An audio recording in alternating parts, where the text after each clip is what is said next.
샬롬. 2022년 11월 첫 주 묵상과 나눔이 있는 가정 예배입니다.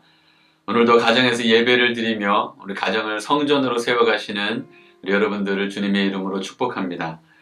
다 함께 사도신경으로 우리의 신앙을 고백하겠습니다. 나는 전능하신 아버지 하나님, 천지의 창조주를 믿습니다. 나는 그의 유일하신 아들 우리 주 예수 그리스도를 믿습니다. 그는 성령으로 잉태되어 동정녀 마리아에게서 나시고 본디오 빌라도에게 고난을 받아 십자가에 못 박혀 죽으시고 장사된 지 사흘 만에 죽은 자 가운데서 다시 살아나셨으며 하늘에 오르시어 전능하신 아버지 하나님 우편에 앉아 계시다가 거기로부터 살아있는 자와 죽은 자를 심판하러 오십니다. 나는 성령을 믿으며 거룩한 공교회와 성도의 교제와 죄를 용서받는 것과 몸의 부활과 영생을 믿습니다. 아멘. 다 함께 찬송가 342장 함께 찬송하시겠습니다.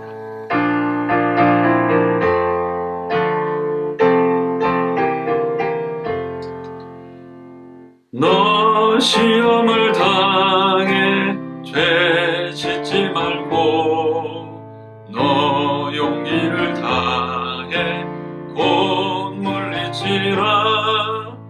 너 시험을 이겨 새 힘을 얻고 주 예수를 믿어 늘 승리하라. 우리 구주의 힘과 그의 위로를 빌라. 주님 내 편에 서서 항상 도우시리. 내 친구를 삼가 잘 선택하고 너를 삼가 늘 조심하라.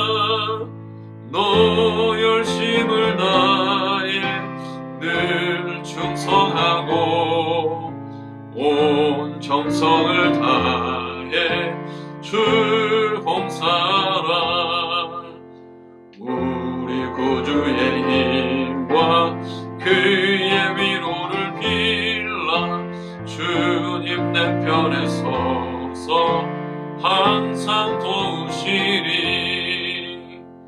잘 이기는 자는 상 받으리니 너 낙심치 말고 늘 전진하라.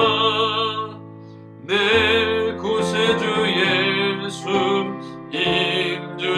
힘주시리니 주 예수를 믿어 늘 승리하라. 우리 구주의 힘과 그의 위로를 빌라. 주님 내 편에 서서 항상 도우시리. 11월 첫 주 우리 가정에 주시는 하나님의 말씀은 구약성경 창세기 22장 1절에서 3절 말씀입니다. 창세기 22장 1절에서 3절까지의 말씀을 제가 봉독하겠습니다. 그 일 후에 하나님이 아브라함을 시험하시려고 그를 부르시되 아브라함아 하시니 그가 이르되 내가 여기 있나이다. 여호와께서 이르시되 내 아들 내 사랑하는 독자 이삭을 데리고 모리아 땅으로 가서 내가 내게 일러준 한 산 거기서 그를 번제로 드리라. 아브라함이 아침에 일찍 일어나 나귀의 안장을 지우고 두 종과 그의 아들 이삭을 데리고 번제에 쓸 나무를 쪼개어 가지고 떠나 하나님이 자기에게 일러주신 곳으로 가더니. 아멘. 오늘은 창세기 22장 말씀을 통해서 그를 번제로 드리라는 제목의 말씀을 함께 묵상하고 나누기를 원합니다.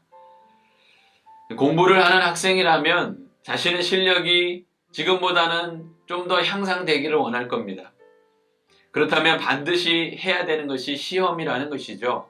시험을 통해서 자신의 학습 능력을 점검해보고 시험을 통해 부족한 점이 무엇인지를 찾아보고 또 보완하기 위한 노력이 필요하다는 겁니다. 이 점은 우리의 믿음에서도 마찬가지입니다. 하나님은 때때로 우리의 믿음을 시험하십니다. 믿음의 시험을 통해 내가 나의 연약함을 깨닫게 되고 그래서 더 하나님을 의지하게 되는 믿음의 진보가 있기 때문인 것이죠.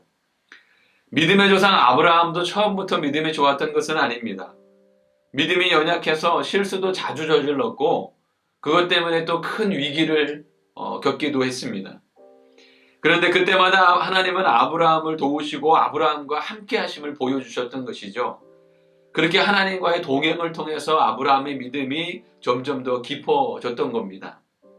근데 오늘 본문을 보면 이제 하나님은 아브라함에게 그의 가장 사랑하는 아들 이삭을 하나님께 바치라고 말씀하십니다. 이 시험을 통해서 하나님은 아브라함이 하나님을 얼마나 경외하며 신뢰하는지 그 믿음을 직접 보고 싶으셨던 것이죠. 그리고 믿음이라는 것 자체는 보이지 않는 것이지만 진실한 믿음이 이 안에 있다면 행위를 통해 드러나게 된다는 것입니다.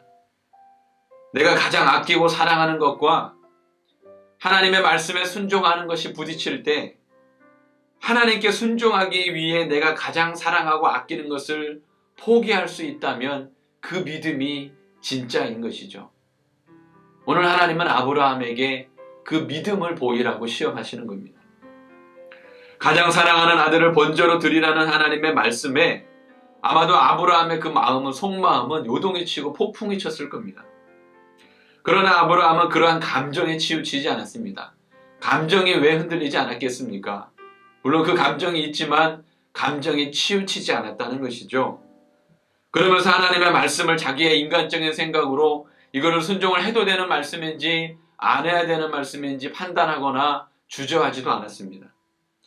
자신의 모든 생각과 감정까지도 내려놓고 그냥 하나님의 말씀하셨으니까 순종했다는 것입니다. 이것이 자기를 부인하고 자기 십자가를 지는 믿음인 것입니다. 이 시험을 통해 아브라함은 하나님이 정말 기뻐하시는 온전한 믿음이 무엇인지, 온전한 믿음의 순종이 무엇인지를 우리에게 보여주고 있는 것이죠. 여러분과 여러분의 가정이 현재 겪고 있는 시험이 있을 수가 있습니다. 하나님께 순종하는 것과 내가 아끼는 것, 내 생각과 감정이 때로는 부딪힐 때가 있습니다. 우리가 인간적으로 갈등이라고 표현하지만 성경적인 의미에서 그것이 시험인 것이죠. 하나님께 순종해야 될 것인가? 순종하게 되면 무언가를 포기해야 되는데 어떻게 해야 될 것인가? 우리가 시험을 겪습니다. 만약 그럴 때가 있을 때 오늘 이 아브라함의 믿음의 순종을 기억하시면서 믿음의 순종을 통해 하나님을 기쁘시게 하고 영적인 성숙을 이룰 수 있는 은혜가 있기를 간절히 소망합니다. 적용 질문을 드립니다. 하나님께서 나의 믿음을 시험하신 사건이 있습니까? 내가 하나님께 순종하기 위해 아직도 포기하지 못한 것이 있다면 무엇입니까? 저는 하나님께 제 삶 전부를 드리기로 이렇게 막 소원도 했고, 그래서 목회자로 헌신한 이후에 마음에 한 가지 두려움이 있었습니다. 다른 것은 다 하나님께 드리고 포기할 수 있다고 생각했는데, 그것도 물론 그 당시에 열정적인 믿음 때문에 일시적으로 표현한 것일 수 있지만, 생명도 하나님께 드리겠습니다. 내 삶 전부를 드리겠습니다. 물질적인 것도 하나님께 다 드릴 수 있습니다. 그런 오기, 그런 열정을 표현했던 적이 있습니다. 다 드릴 수 있다고 생각했는데, 처자식이 생기면 하나님보다 더 사랑할 수도 있는, 우상이 될 수도 있다는 그 두려움은 한 가지 마음에 남아 있었습니다. 왠지 그것만큼은 내가 포기하기가 쉽지 않겠다, 그런 마음이 들었던 것이죠. 아니나 다를까 아내를 만나면서부터 콩깍지가 단단히 씌워서 사랑에 푹 빠지게 됐습니다. 이제 감정을 절제하기가 어려운 것이죠. 게다가 첫 아이를, 아내와 결혼해서 첫 아이를 품에 안았을 때 그 감정을 생각해보면 주체할 수가 없는 겁니다. 한편으로는 내가 이렇게 행복해도 되나? 근데 또 한편으로는 하나님을 만났을 때보다도 더 기뻐하면서 행복해하는 제 자신을 보면서 한편으로는 두려움이 생기는 겁니다. 그런 아내를 만나고 자녀를 품에 안았을 때 문득문득 하나님은 저에게 내가 나를 사랑하느냐라고 자주 물으셨습니다. 제 안에서 그런 하나님의 음성이 들리는 것 같아서 제 자신을 계속 돌아보는 시간을 가졌습니다. 저에게 세 아이가 있는데 그 아내가 그 아이를 각각 임신했을 때 첫 아이는 전치태반이라는 조산 위염으로 입원까지 했던 적이 있고, 둘째 아이는 또 조산 위염으로 맥도날드 수술을 했었고, 셋째 아이도 기형아 수치가 높아서 늘 조마조마하면서 또 아내가 임신성 당뇨까지 와서 출산할 때까지 한시도 마음을 놓을 수가 없는 그런 시간들을 보냈습니다. 새 아이를 임신하고 출산하기까지 한순간도 마음을 놓을 수 없는 시간을 보내게 하시면서 하나님은 그 한 생명도 거저주시지 않고 기도하며 하나님께 매달리게 만드셨던 것이죠. 그 생명이 내 것이 아니라 하나님의 것임을 내가 깨닫고 고백하는지를 시험하셨던 것 같습니다. 그 자녀가 내 것이 아니라 하나님의 손에 달려있는 생명이고 하나님만이 책임지실 수 있는 생명임을 철저하게 고백하게 만드셨고, 하나님께 맡기고 기도로 키워야 하는 자녀임을 깨닫게 하시는 그런 과정이었습니다. 이제 여러분도 적용 질문을 묵상해 보시고 적용한 것을 가족과 서로 한번 나눠보시기를 바랍니다.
이제 다 같이 우리 가정을 위한 기도문을 읽으며 하나님께 기도하시겠습니다. 우리 가정의 주인이시며 선한 목자이신 아버지 하나님, 하나님의 크신 사랑과 은혜로 우리의 가정을 구원해 주시고 하나님을 예배하는 거룩한 가정으로 세워주시니 감사합니다. 우리 가족이 하나님의 사랑으로 서로 사랑하며 그리스도의 복음과 하나님의 축복을 흘려보내는 통로가 되게 하옵소서. 우리 가정에 허락하신 귀한 자녀들을 축복하옵소서. 우리 자녀가 예수님을 나의 구원자로 믿고 예수님과 동행하며 살아가는 기쁨을 누리게 하옵소서. 험한 세상에서도 늘 하나님을 바라보며 의지하게 하시고 하나님의 지혜로 말미암아 승리의 삶을 살도록 인도하여 주옵소서. 우리 가정의 참 주인이 되시는 주 예수 그리스도의 이름으로 기도드립니다. 아멘. 다 함께 주기도문 하심으로 11월 첫 주 묵상과 나눔이 있는 가정 예배를 마치겠습니다. 하늘에 계신 우리 아버지, 아버지의 이름을 거룩하게 하시며 아버지의 나라가 오게 하시며 아버지의 뜻이 하늘에서와 같이 땅에서도 이루어지게 하소서. 오늘 우리에게 일용할 양식을 주시고 우리가 우리에게 잘못한 사람을 용서하여 준 것 같이 우리 죄를 용서하여 주시고 우리를 시험에 빠지지 않게 하시고 악에서 구하소서. 나라와 권능과 영광이 영원히 아버지의 것입니다. 아멘.